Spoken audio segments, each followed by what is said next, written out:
Okay, got it. So, Master of the world, creator of all beings, thank you for the gift of gathering together, learning about Shofar. We're a week away from the dawning of a new year where we'll blast the Shofar, and we ask for your guidance and your light as we enter into the learning of Shofar. And may this learning crack open our hearts, and may this learning prepare us for the great blast of the Shofar that will blast open the gates of heaven, and our prayers will be received and taken in by you and by all of the accompanying holy angels. May these prayers in the opening of the gates of heaven be for the benefit of all humanity, so that all humanity feels your light and your presence inherent in each person throughout the world. May it be so. And we say Amen. Amen. Amen. So we'll start with a few passages from Torah where the shofar is described. Would someone read the first? Okay.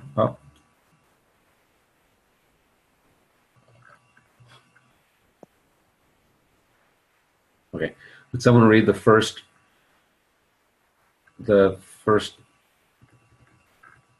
I will.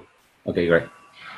Exodus 19:16. And it was on the third day when it was morning, and there were thunders and lightnings, and a heavy cloud upon the mountain, and the sound of the shofar very strong. So this is the giving of Torah at Mount Sinai, is what you're describing. So all the people, there are 600,000 people standing at the foot of the mountain, and the shofar is blasting, and there's thundering, and there's lightnings, and the earth is shaking, and the shofar is blasting. You can imagine this incredible scene of people receiving Torah, yeah?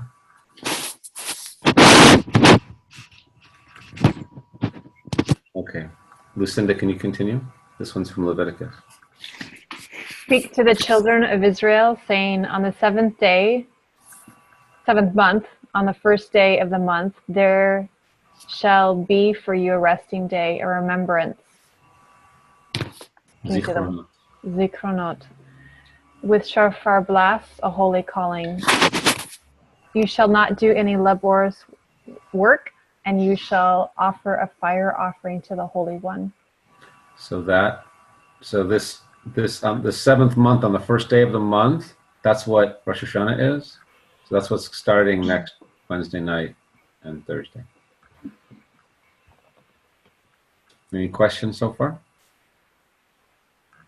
So, Rabbi? Yes?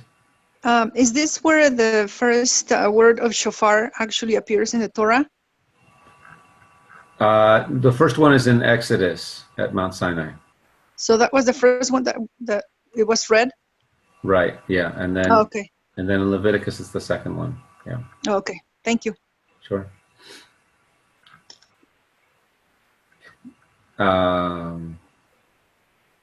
Yeah. There is reference in the story of where Isaac is bound on the altar, and there's a ram that's stuck in the thicket right nearby. But I don't think it uses the word shofar there. It's more like I think the horns are stuck in the thicket, but I don't think it uses the word shofar. Okay. Cool. Yeah. Okay. And Lucinda, can you continue with from Numbers? Numbers 21:9. And in the 7th month, on the first day of the month, there shall be unto you a calling of holiness. All work of labor you shall not do. A day of Truah. Truah is the way we say it. So we Truah. Yeah. Sounding of the shofar shall it be for you. So we don't do any work on Rosh Hashanah. It's like a Shabbat.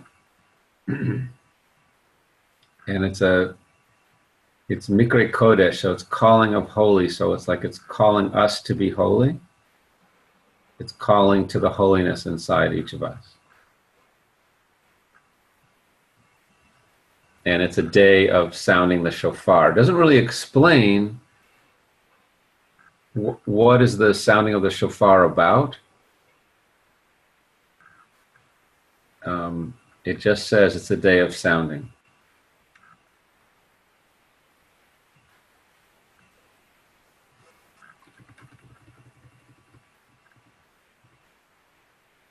Can you read one more, Lucinda? You shall count for yourself 7 cycles of sabbatical years, 7 years, 7 times. You shall sound a broken blast on the shofar throughout the land in the 7th month, on the 10th of the month on Yom Kippur. And you shall return a man to his holding, fields return to their original owners, and a man to his family, including the bondsman where ear has been bored, shall you return. Yeah, so that's a longer story, but the short version is that this doesn't have to do with Rosh Hashanah, but every 7 years, the land has a Shabbat year where the land is given a rest. And in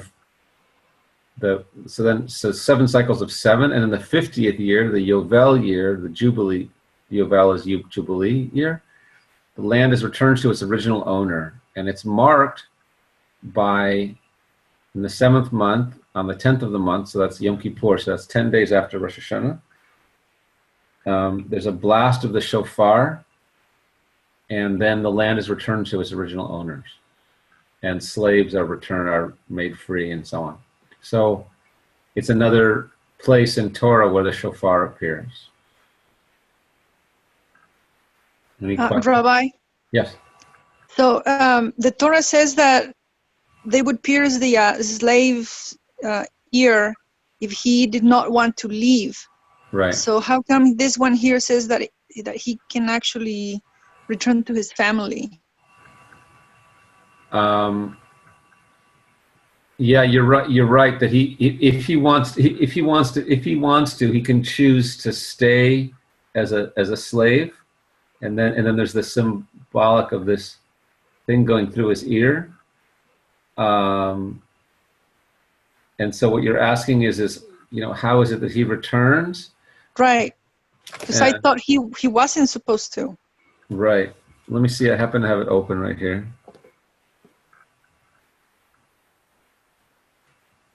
Or maybe I misunderstood it, probably. Well, not necessarily. It says, you shall return each man to his ancestral heritage, and you shall return each man to his family. So it seems that on the 50th year that even the slave would go back. Oh, wow. That's very generous of Hashem. Yes, yeah, for sure. I'm not entirely sure, Alma. I need to double check, but I mean, it does say, you should return each man to his ancestral heritage, and you shall return each man to his family, period. So that would mean everybody, even those who chose to be a slave. Oh, wow. Yeah. Cool. So, okay. Oops. Okay. So, Alma, would you like to read Psalm 47? With pleasure. Clap your hands, all you nations. Shout to God with cries of joy. For the Lord Most High is awesome, the great King over all the earth. He subdued nations under us, peoples under our feet. He chose our inheritance for us, the pride of Jacob, whom he loved. God has ascended amid the Truah, a blast, the Lord amid the sounding of trumpets. Sing praises to God, sing praises. Sing praises to our King, sing praises. For God is the King of all the earth. Sing to him a psalm of praise. God reigns over the nations. God is seated on his holy throne. The nobles of the nations assemble as the people of the God of Abraham. For the kings of the earth belong to God. He is greatly exalted. Great. Gracias. So here in one of the Psalms, you have God is ascended, and amid a truah, a blast, God is amid the sounding of trumpets. So you get this image of, in this psalm, like a coronation, right? Like there's a coronation of God as king using the shofar. Wow. So there's this, you can imagine the palace in heaven where God resides, accompanied by angels and other heavenly beings, and this coronation occurs, and with the shofar. So like one of the things that we can imagine we're doing when we're blasting the shofar a week from now, next Thursday morning, is that we're coronating the king. Wow. We're coronating the king over our lives, right? Yeah. So we're proclaiming, like, God is king over our lives. Like God has dominion over us. So the divine, the infinite one, the one that's beyond knowing, the one that is without end, the Ein Sof, is like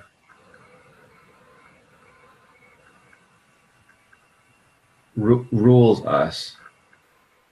But in a way, that's not really. It's a weak image because it makes it sound like God is something separate from us, and so I'm struggling to find the right words.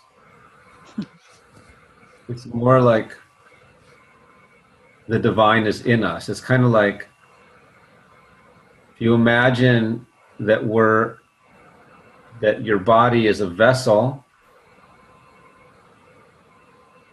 and it's open at the top and it's open at the bottom, and there's a flow of energy that flows through. And imagine that flow is the divine. So you're allowing the divine to live and breathe inside you, in each one of your cells and the spaces between your cells. And so when we coronate the king, so to speak, it's like we're saying, I'm allowing the flow the divine flow to flow through me. I'm not going to stop it by fear or mistrust or lack of faith or hurt and pain.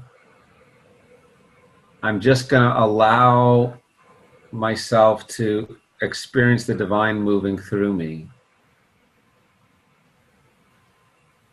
So I think if we can think of this coronation in that way, and not assign a humanoid form to the divine, God forbid, but to think of it in this way, that the divine is like, it's like the love that moves through us.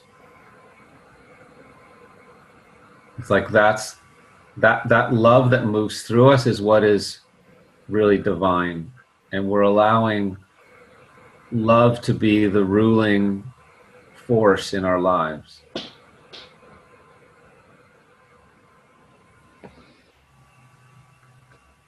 How does that sound?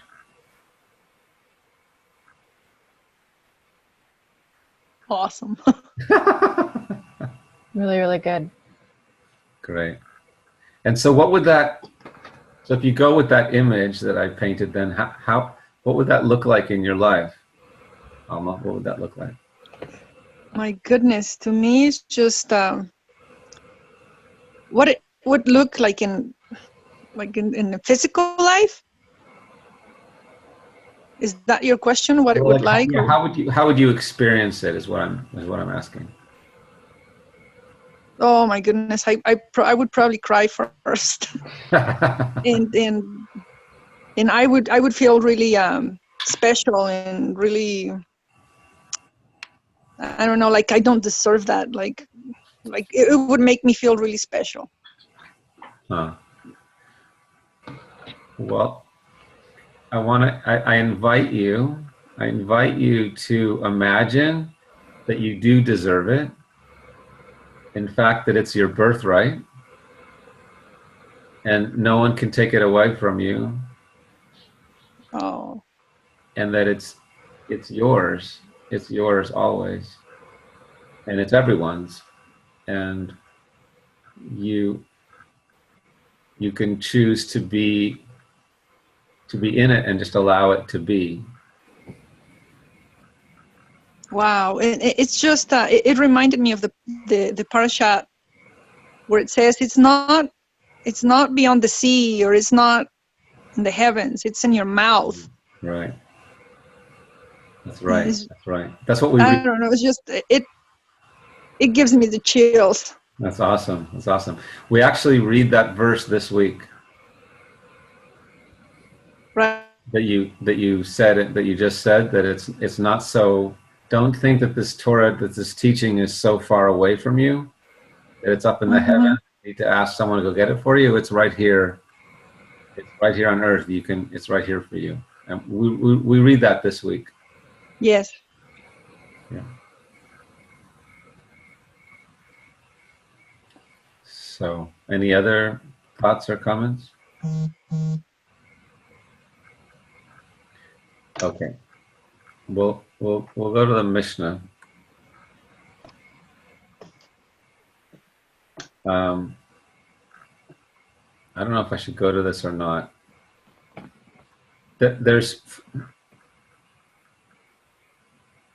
Okay. This is from the Mishnah, and I'll just read this bit. So there's 4 new years in the Mishnah. The rabbis say there's 4 new years. There's on the 1st of Nisan, that's in the spring. It's a new year for the computing, like the reign of the king, and for festivals. And on the 1st of Elul, it's a new year for Maaser Behemah, the tithe. And Rabbi Eliezer and Rabbi Shimon say that the new year is on the 1st of Tishrei, which is coming up next week. On the 1st of Tishrei, it is a new year for civil years and for the computation of the sabbatical years, in other words, the Jubilees. And then the 1st of Shavat, which is usually around February 1st, is the planting of trees. It's the new year of the trees. So, just like we have January 1st as our new year, right? But then we have a fiscal new year, which for some people it's July 1st, and for the government it's September 1st, and we have blah, blah, blah, different years. So we have different years too. So then the Mishnah continues and says, the world is judged at 4 periods on these, so basically at these different new years. On Pesach, the world is judged regarding produce. On Shavuot, regarding the fruit of the trees. On Rosh Hashanah, all humans pass like lambs or soldiers before God. And on Sukkot, humans are judged concerning water or rain. So this judgment piece is a little bit hard to understand.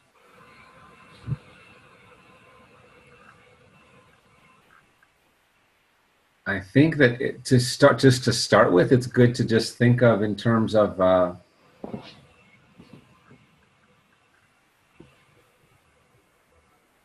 how we act affects what goes on in the physical world. And so it affects produce, it affects the fruit of the trees, it affects other people, and it affects the water and how much it rains. And so we have to be careful about that. So basically God wants us to show up. So it's important to know that this is in the Mishnah, it's not in the Torah. And so the Torah doesn't say anything about this time of being a time of judgment. And so I struggle with it a little bit. Like I see Rosh Hashanah differently. I don't see it so much as a time of judgment. Although if you look in any machzor, this is what it's saying based on what's here in the Mishnah. But the Torah doesn't talk about judgment. the Torah says is it's a blasting of the shofar, and it's for us to try to understand and discern. Well, why does God?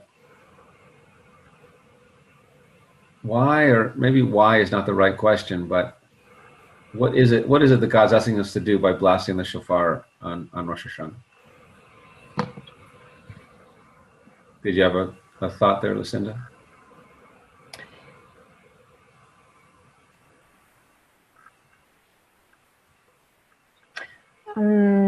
Why is God asking us to blast the shofar on Rosh Hashanah? Is that the question?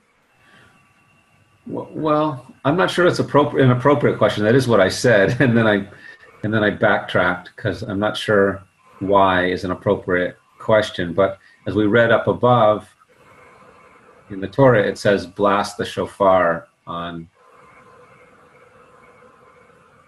or the shofar shall be blasted on Rosh Hashanah. But doesn't really explain, well, what's that about? It's making way for new beginnings, isn't it? Making way for new beginnings? Mm-hmm. I think so. Yeah, absolutely. I think, that's what the Mishnah is getting at later on. We're going to get to it is, making way for new beginnings, for sure.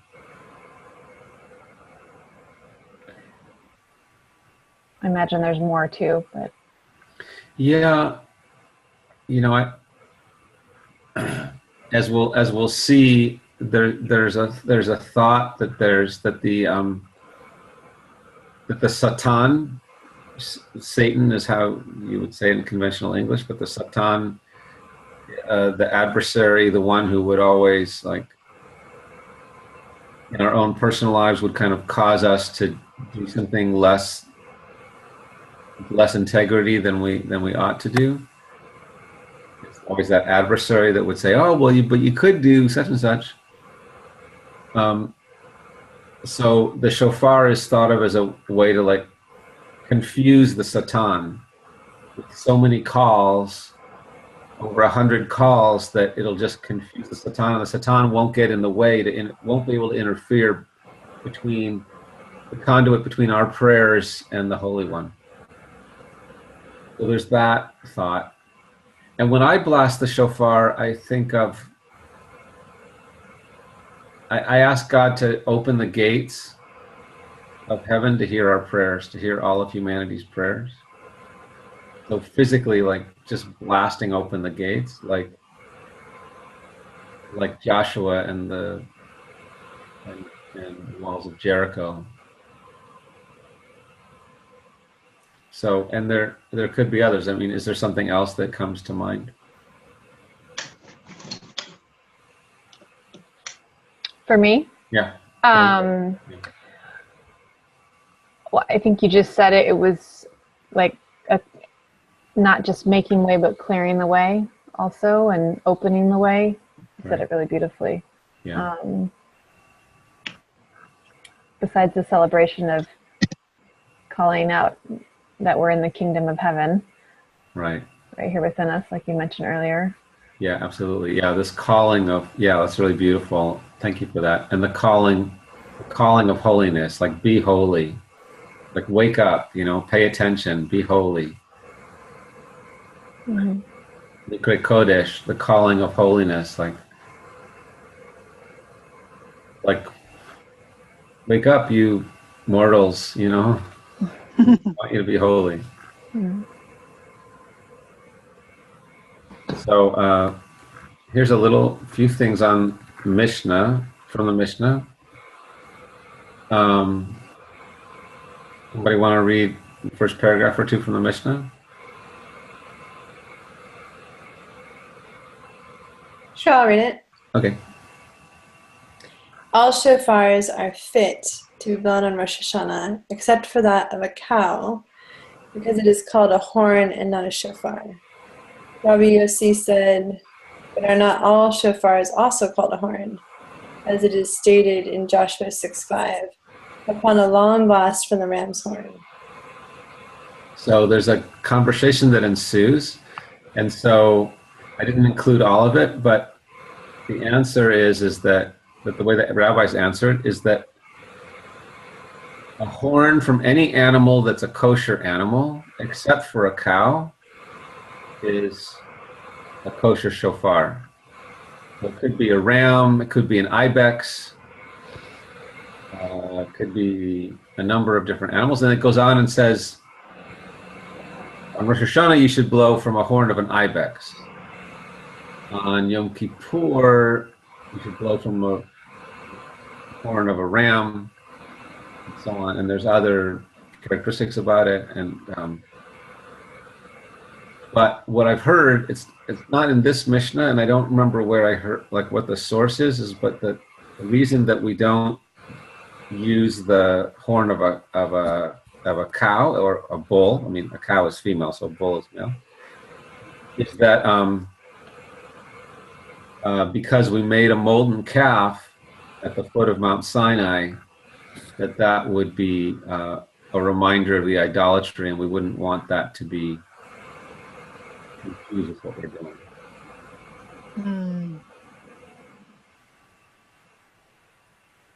So why do they have a shofar for this feast and a shofar for that? Why do they prefer one over the other one? I don't know. It's a good question, but I don't know the answer. It must be in the characteristic of the animal.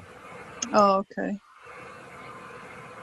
And one of the remembrances of the ram is that there was a ram stuck in the thicket at the binding of Isaac and the Akedah.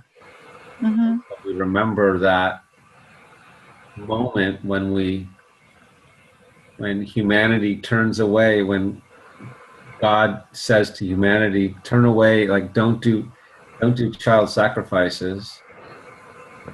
And the ram is a remembrance of that stopping point. Humanity, when all of a sudden we do things differently.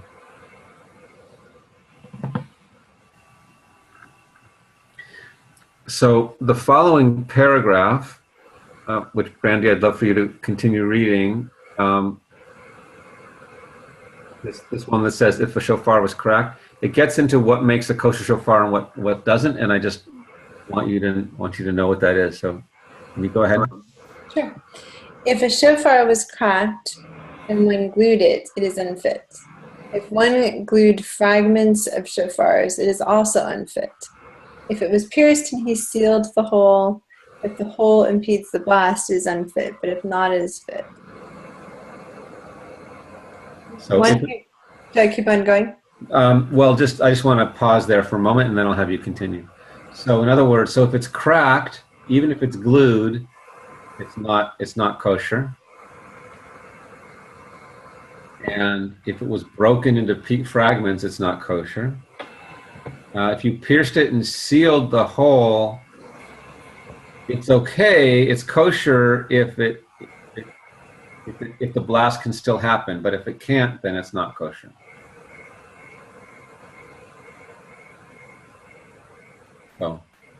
So now we have two things about shofar, about what makes it kosher. One of them is what kind of animal, right? Mm-hmm. And the other one is if it's cracked or not, or if the blast can get through. Okay, you want to continue? Yes.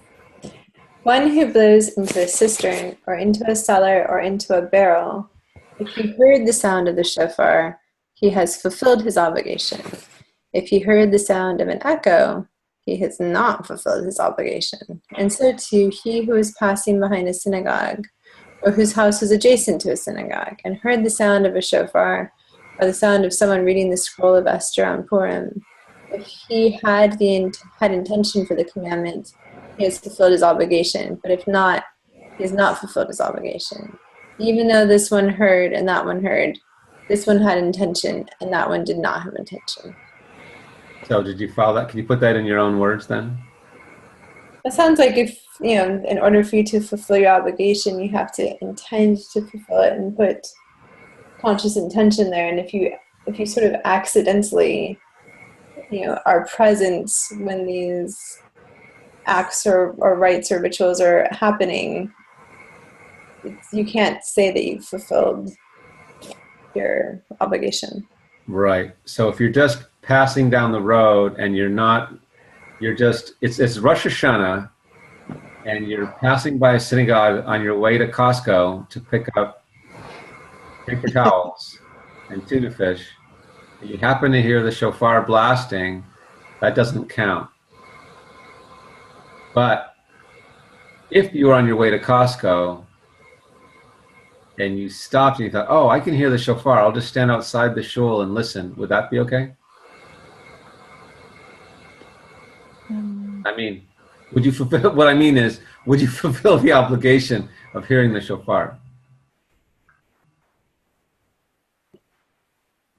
Sounds like you've sort of just given an example where you have one foot in each world, but I'm going to go with yes, you fulfilled the obligation of hearing the shofar because you did it intentionally. Right.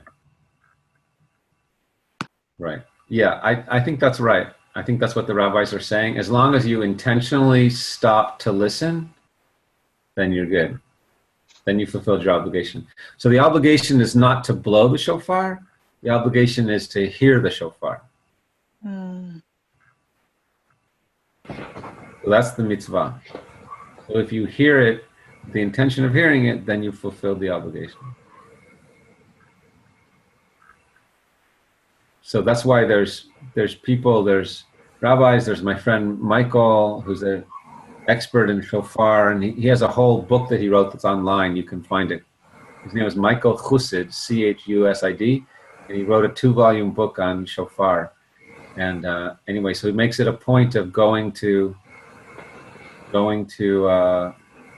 like old age homes and blowing the shofar for all the people, all the Jews in the home that can't get to synagogue that want to hear it. Oh, wow. So it's a big mitzvah. And I know that the rabbi went, when my grandmother was alive, the rabbi went and blew the shofar for her in her where she was living.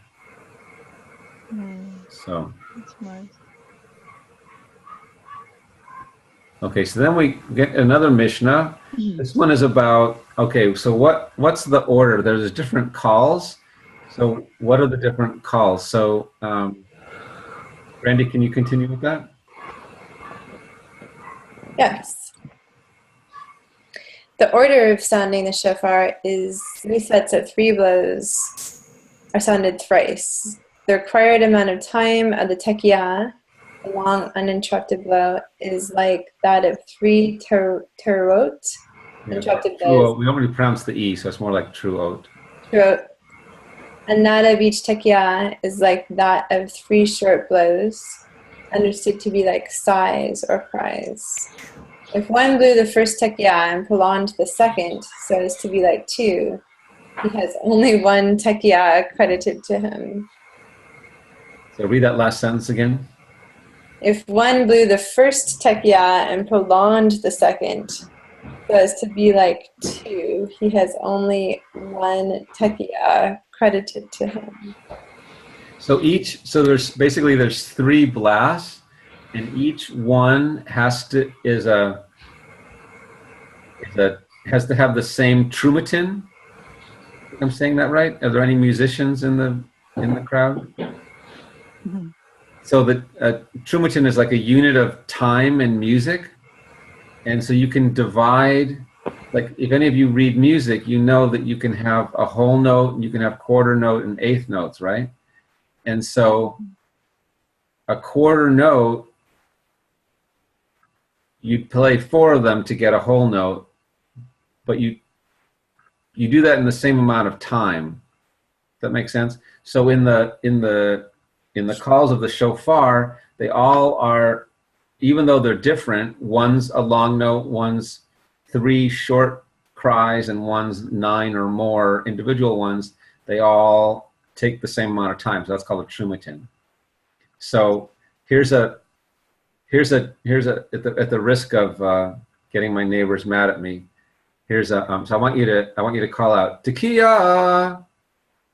Tekiah. Yeah. and then Shivarim. Call out Shivarim. Shivarim. And then what am I getting? Tikia Trua. Trua. And then one more Tikia. Tikia. Tekiah. Like that. I'm a little shy because it's late. But so each one of those sounds has to have, like, is blown for the same unit of time. And yeah. So any questions about that before we go on? What was your experience when you heard that, when you actually heard the shofar? Except for Tekiah Gadol. Oh, that's right. Yeah. Yeah, there's a step at the very end of all the shofar blasts. We do 101 blasts, and the very last one is the Tekiah Gedolah, which means the great Tekiah, which means the shofar blaster goes for as long as he can go, like in one breath. He doesn't take more than one breath. He takes a breath at the beginning and then blows for as long as he can. That's called Tekiah Gedolah, and I didn't do that one. What is the reason that the other Tekiahs and the other ones are all the same length of time? Is there a meaning to that?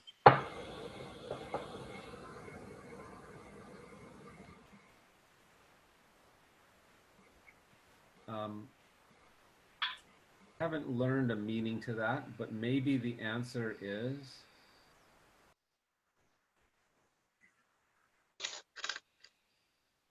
that the unit of time represents wholeness, represents the divine in our lives.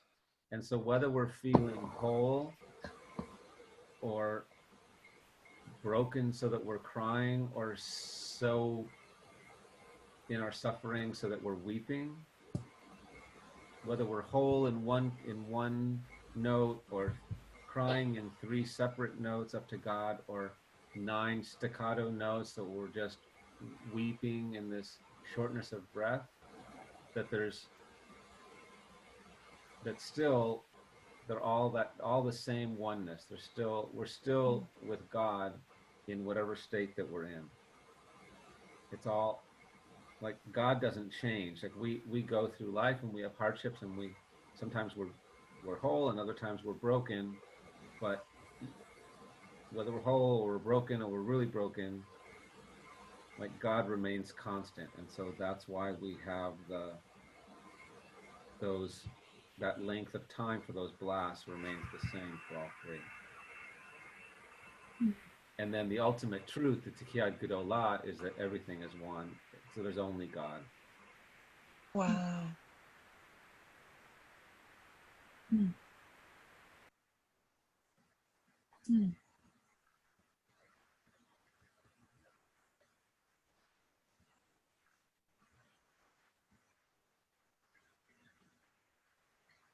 Brandy, any thoughts? I just love hearing the shofar. Yeah. It's really awesome. I actually, I've heard a little bit of this before. I never remember it. And I kind of prefer not to think about it too much, because I don't want to be in my mind when I'm hearing the shofar. Like, I'll leave that to the musicians. I don't know. That's sort of my feeling, because I can really feel the whole vibration throughout my entire body, and it's a really consciousness lifting experience. And I don't want to be in my mind.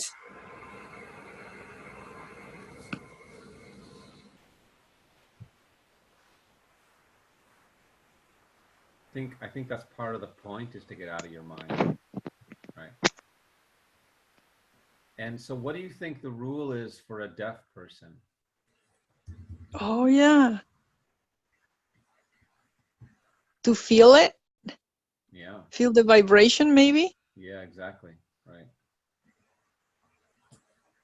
Yeah. Wow. Exactly right. So the person who's deaf then is obligated to like put his or her hand on the table or on the ground or something where he or she would feel the vibration and feel it. Oh, wow. Yeah. In fact, one year, because I blow the shofar almost every year on second day. Well, first day and second day, but second day at the Hillel, where it's like a people from multiple gatherings. This year it'll be on Fridays, on second day, and I'll blow it, Bezrat Hashem. Anyway, so several years ago, so a friend of mine came up to me afterward, after I'd blown, she said, I closed my, and she can hear, she's not deaf, but she said she had her eyes closed and she just had her hands on the machzor, on the prayer book, and she could feel the vibration in her hands. Wow. And then I told her the ruling about a deaf person, and she was like, wow. Yeah, she got it. So she experienced it on multiple levels because she has her hearing and she can feel. So she got it both ways. Yeah. Do you have a thought? I can see your eyes moving.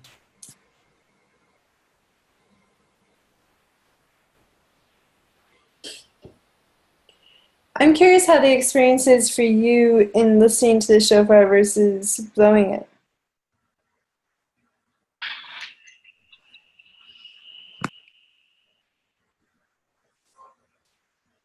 Depends on who's doing the blowing, but I can tell you how it is. And usually, I've been doing the blowing for so long that I can tell you what that feels like. Like I go through an intense spiritual preparation. Like I'm blowing it almost every day, the month of Elul. So I'm praying for those gates to open, and then as it gets closer and closer, and I know I'm going to blow it for a bunch of people on Rosh Hashanah, I really feel like it's my obligation that I should be in as pure a state as I can be, so that my shofar blasts really do open up the gates of heaven, so that heaven can really accept everybody's prayers. And sometimes I'm fasting and I take off it's traditional for the shofar blower to take off his shoes and his socks, to be barefoot. And so I do that, and I go into this meditation, and I say a prayer, which I'm about to share with you. It's the next one down. So I get to this point, and it's very, very intense. There are times when I'm doing it and I'm shaking and I'm crying, and it's just, it's the most powerful experience I experience in the whole year. It's just, I don't even have words to describe what it's like. Wow. I'm sold. I got a shofar. You have to, the thing is, you have to go get it yourself. And what I want you to do, I'm giving you an assignment to actually like don't order it online, because there's a shofar. Well, there's at least one, but maybe there's more than one, but there's at least one that's like connected to your neshama. And you'll know when you touch it. Like Harry Potter with his wand. I have to admit my ignorance when it comes to Harry Potter. The wand chooses the wizard. Oh, perfect. Yeah, like that. Yeah. So this shofar, so I walked into a shop on Pico in West LA, Pico Robertson neighborhood, and they've got a basket of shofarot, like probably there's 100 in the basket. And I put my hand on this one and that one, and then I got to this one, and it was like zing, zing, zzz, zzz, this is it. Yeah, I think that's true with all instruments, actually. Is it? Yeah. It makes sense. I mean, they have a soul. Right. And can you explain that? I think that's true, but can you explain that?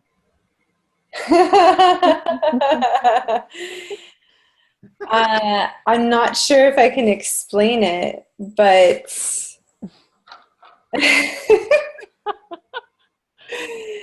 Ian and I have had some experiences, particularly this summer, which very vividly illustrated to us that objects that we rely on and interact with in a soulful way definitely have a soul. Like my piano definitely has a soul, without question. Or it shares in mine. I'm not sure,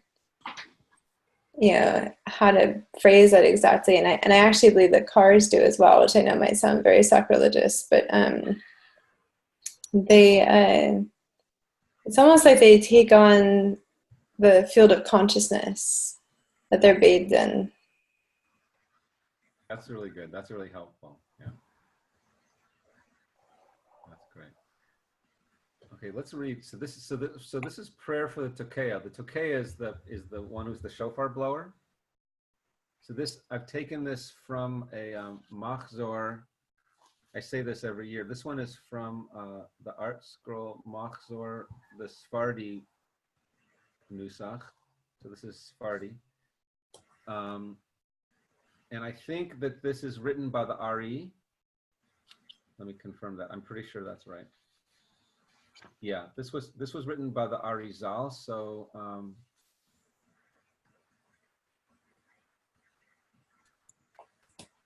yeah, written by the Ari Zal. So Rabbi Isaac Luria, who lived in the 1500s in northern Israel in a mystic town called Sfat.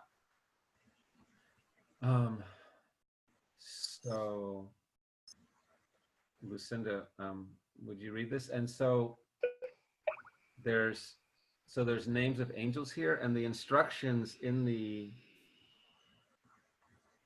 above the prayer says that we're supposed to scan the names of the angels, but not to say them. So you might want to just do that. It's good because I don't know how to pronounce most of them. Okay. All right. I'll just skip that place where the word is of the name. Yeah. There's about 4 or 5 or 6 different angels. I see them. Okay.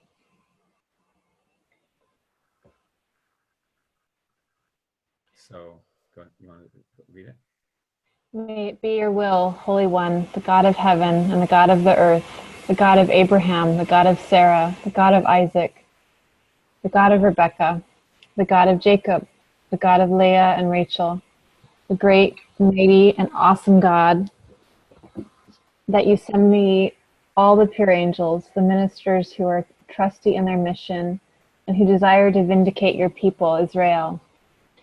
These angels are the great angel who is appointed to draw forth Israel's merits at the time when your people, Israel, sounds the shofar, the great angel who is appointed to make heard the merits of Israel to alarm the Satan when they are blown. The great angels who are appointed over the shofar blast, who raise our shofar blast there before the throne of your presence. The angel appointed over the Trua, and the angel appointed over the Tekia, Trua, Shiveram. Tekia? May they all be ready for their mission to raise our shofar blast before the heavenly curtain, and before the throne of your presence. May you be filled with compassion upon your people, and may you contemplate the ashes of Isaac, our forefather, that are heaped upon the altar. May you deal with your children with the attribute of mercy, and may you overstep for them the line of the law. Remember for their sake of the Akedah, which is the binding of Isaac. Akedah of Isaac for his offspring, for you are God, the faithful king who remembers the covenant. Blessed are you who remembers the covenant.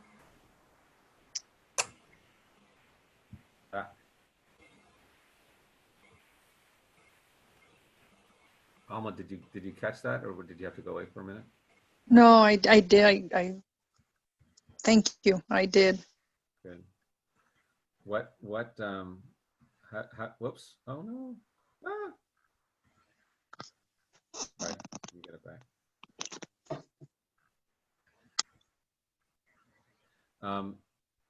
So yeah, how do you respond? I mean, I think it's so powerful. I'm just wondering how other people respond to this. There's one angel who's appointed to draw forth Israel's merits when we sound the shofar. In other words, like, hey God, look at the merits of people. There's another angel who's appointed to make heard the merits of Israel, to alarm the Satan, so like to distract the Satan. There's two great angels who are appointed over the shofar blast to raise our shofar blast before the throne of God's presence. So they're like speakers? They're like speakers? Uh-huh. They're like they're messengers who are carrying a message. They're yeah. Okay, but by speakers I meant like they're enhancing the sound. Amplifying, yeah. Yes, like amplifiers. Yes. I like that. I really like that image. Yeah. Is that what it means, though? Well,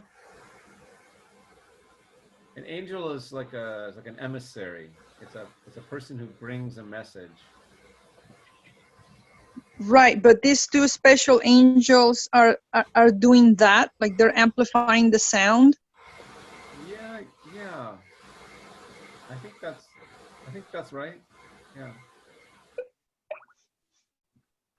Yeah, they're amplifying the sound so that it can be heard in heaven. That's really cool. And then there's a specific angel over the Truah itself. And then there's another angel appointed over the Tikiyah Turah Shivarim Tikiyah.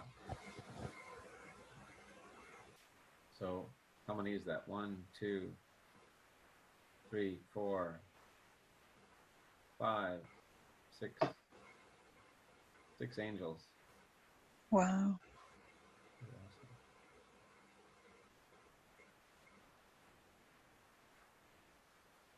What do you say about that, Brandy or Ian?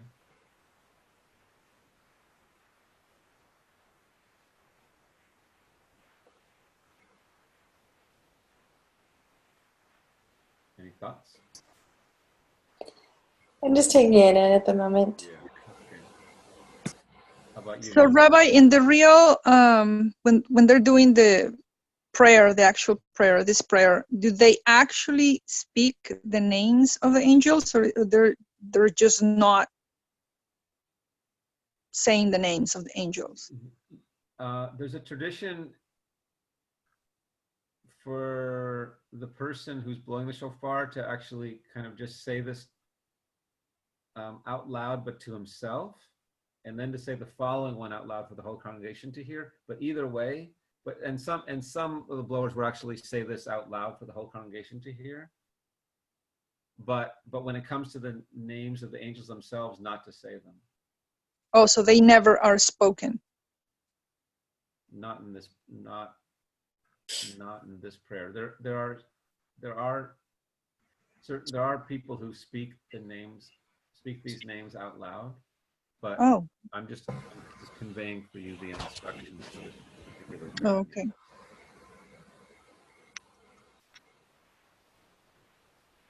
So is there a reason why they're not supposed to be spoken? I don't know what it is. Oh, okay. There's also another, like in the daily prayers, there's a personal prayer for parnasa, for income. and there's an angel associated with that, and the instructions are not to say that angel's name either. Oh, okay. So I don't know, maybe somebody who's more knowledgeable than I on the call about angels could speak to that, but I don't know that. Is it possible that it relates back to the same reasoning as to why we don't pronounce the Tetragrammaton? Probably, yeah. I mean, I could be wrong, and I'm curious your thoughts on this because I'm not an expert, but I've always felt that the reason why we were forbidden from saying that that happened during exile in Babylon, and that it happened during the exile period, and that it was because they were in hostile territory, and they didn't want their sacred teachings to be profaned by foreigners. And because I really don't believe that teaching was there prior to the exile, but I could be wrong about that. Reflection is that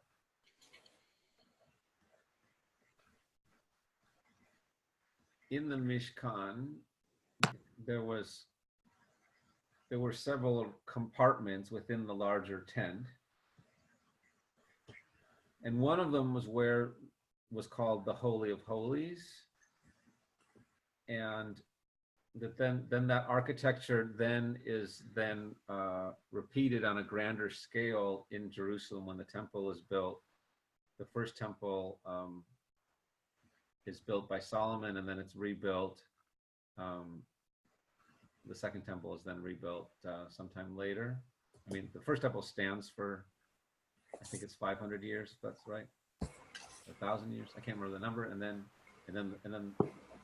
there's an exile to Babylon, and then we come back 70 years later and we rebuild the temple, and it stands again for hundreds of years before being destroyed by the Romans. Anyway, in any case, so that same architecture that was in the Mishkan is in the temple. And so the Holy of Holies, so the high priest was only allowed, was the only person ever allowed inside the Holy of Holies. No one else was allowed, and only he was allowed one day a year, and that was Yom Kippur. And on Yom Kippur was the one day when the name of God, the name of the divine would be pronounced.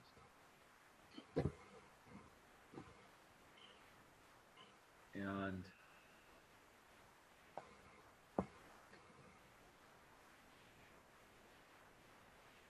I need to go look up where is that written. It's not coming to me right now. Yeah, I'm wondering if it goes all the way back to Leviticus. I don't know. It's not coming to me right now. I have.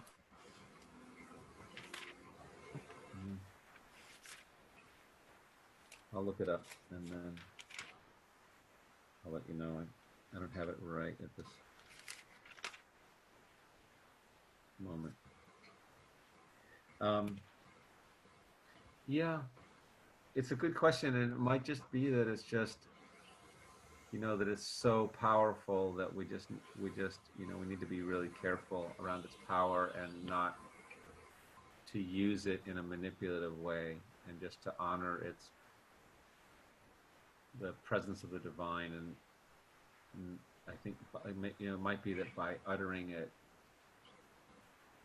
that we might be like stepping into too powerful of a territory. I have an alternate answer. Okay. I just looked up on Google. Is that cheating? The question is around why are the names of the angels in parentheses and we can't say them out loud.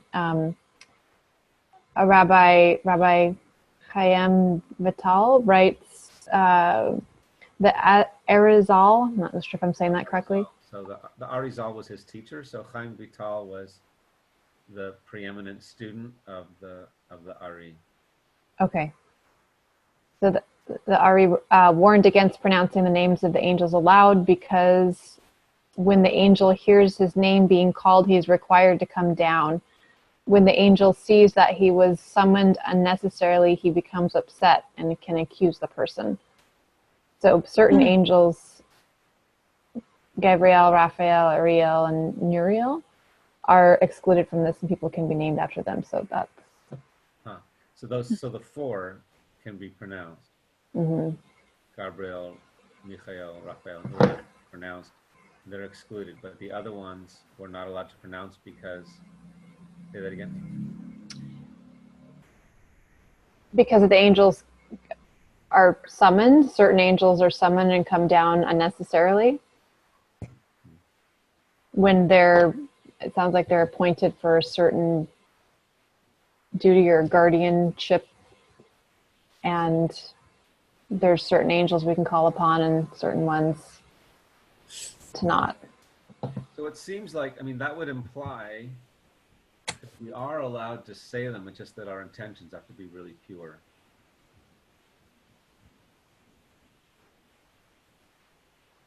Does that seem right to you?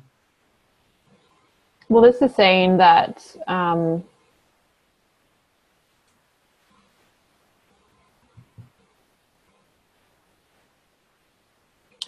when the angel hears his name coming down, he's required to come down.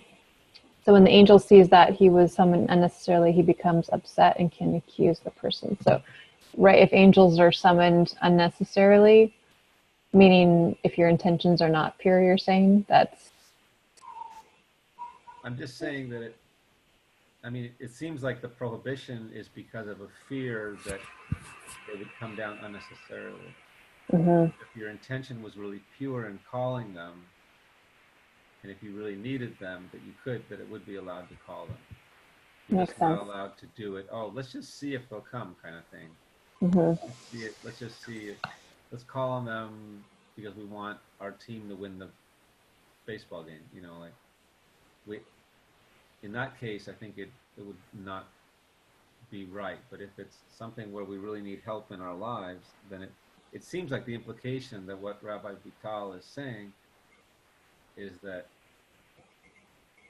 it's okay if our intentions are pure. No. We're in an area that is not my area of expertise, and so I don't know. I'm just going with what my gut is. Any other thoughts on that? Well, I think in this prayer isn't actually calling on those angels, it's describing them. And so that's probably why prohibition against saying their names, because it's actually not calling on them for anything. That's it. They're just stating their positions in this prayer. Right. Yeah.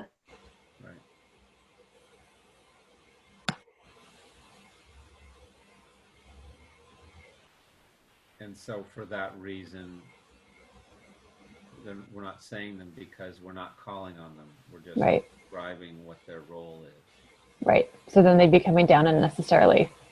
Right.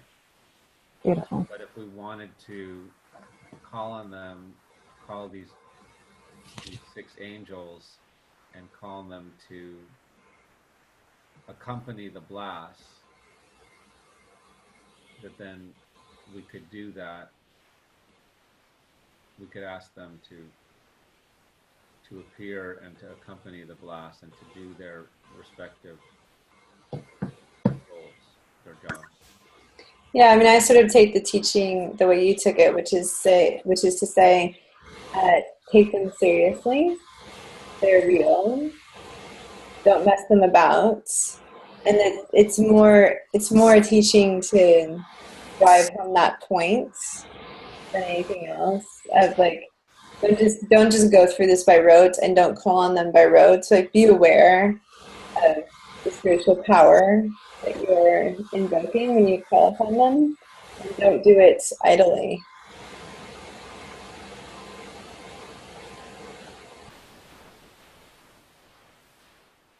That's a really helpful conversation. That's really good.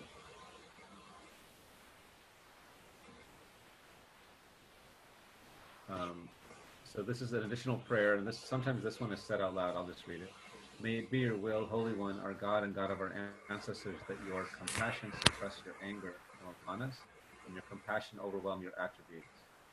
May you have compassion on your children, and through their shofar blast, may you change for their sake from the attribute of judgment to the attribute of mercy, compassion, and remember for them the merits of the 3 patriarchs and 4 matriarchs.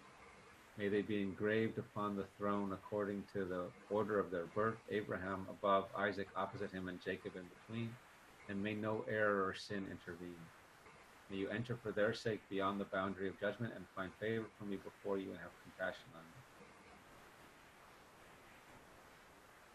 So, we're asking the Holy One to recognize, like, okay, we know that there's a law, and that I've broken the law in such and such a place, but I'm asking to be forgiven, to return to my standing. So I'm asking God to recognize, to be forgiving of me, and to go beyond what the letter of the law is, and to find favor with me, and not to punish me for what I did, but to be compassionate, to go beyond the letter of the law.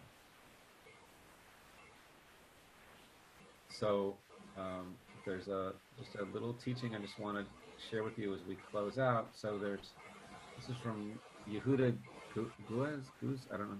He's from the Kabbalah Center, and this is what he says about the 101 shofar blast.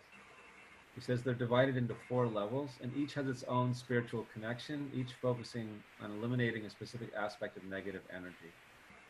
So the first 30 blasts are connected with Abraham, who represents the divine energy of compassion, of mercy and kindness. And these sounding, the shofar blasts, erase negativity associated with idol worship. Not necessarily bowing down to graven images, but more like any idols in our lives where we give something power other than the light of the Creator. So it's idolatry in that sense, like money, like power, food, and so on. The second 30 blasts connect to Isaac, to the energy of receiving. So the Kabbalah teaches that these soundings cleanse the negative effects of incest, and other sexual impropriety, which, like idol worship, is defined in the broadest sense. So to any kind of improper sexual act. The third set of 30 are a connection to Jacob and to the divine balance between mercy and judgments. And these notes of the shofar annul the effects of bloodshed, which include not just physical violence, but any intention to cause harm or pain. And in this sense, Kabbalah even defines causing embarrassment to another person as bloodshed, which comes right from the Talmud. That when we embarrass the rabbis teach that when we embarrass someone with our words, it's as if we've killed that person, because shame can cause blood to rush to someone's face. Wow. Someday we'll do that learning from the Talmud. It's an awesome learning.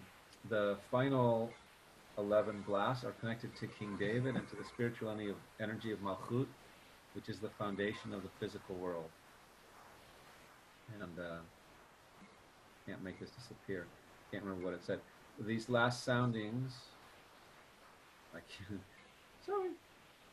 can't see it. I can't see the bottom of this, and I can't get to it.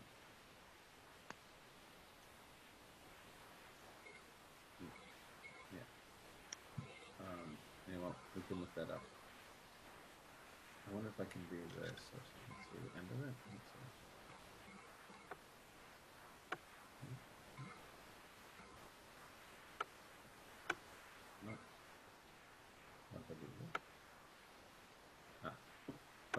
the final 11 soundings are connected to King David and to the spiritual energy of Malchut, which is the foundation of the physical world.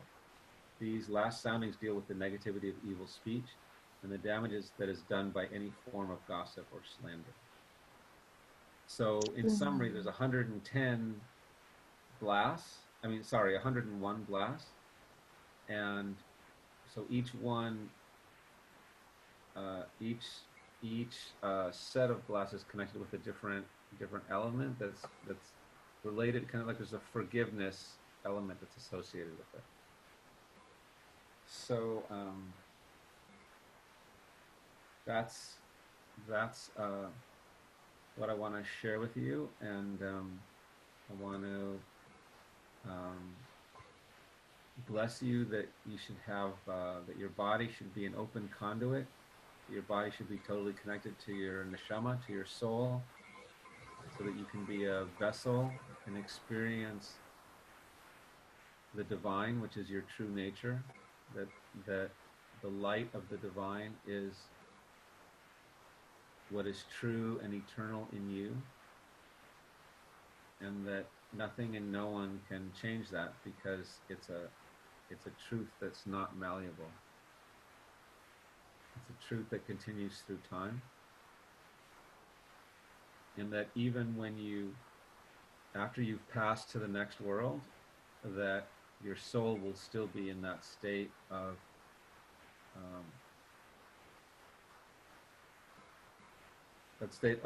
being a conduit for that light. And I bless you that you should stay open. You should crack yourself open even more over the next week in preparation for Rosh Hashanah, and that this new year, that the shofar blast crack you open in such a way so that you experience the light of the divine in every cell of your body and the space between every cell of your body, so that you know that the divine is in you, shines through you, and that your job is to shine the light out in the world for the benefit of all humanity. For the benefit of all humanity. And so may it be so. And Amen. Shana Tova. And Shana Tova. What's that? Shana Tova. Shana Tova. And we'll close with a little nigun.